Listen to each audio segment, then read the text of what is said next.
కళ్యాణదుర్గం నియోజకవర్గంలో ఖరీఫ్ సీజన్ నేపథ్యంలో రైతులకు సబ్సిడీ వేరుశనగ విత్తనాల పంపిణీ కార్యక్రమాన్ని స్థానిక ఎమ్మెల్యే అమిలినేని సురేంద్రబాబు ప్రారంభించారు. సకాలంలో సరఫరా, రైతులు ఇబ్బంది పడకుండా నాణ్యమైన విత్తనాలను సకాలంలో అందించడమే లక్ష్యమని ఎమ్మెల్యే స్పష్టం చేశారు.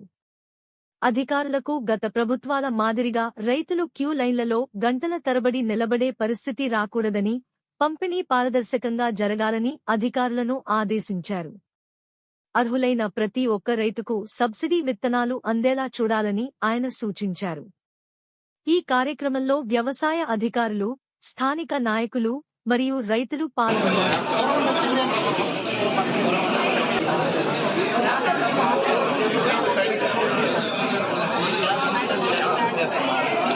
2026 సంవత్సరానికి గాను ఈరోజు వేరుశనగ మరియు కందులు ఏవైతే ఉన్నాయో డిస్ట్రిబ్యూషన్ కార్యక్రమానికి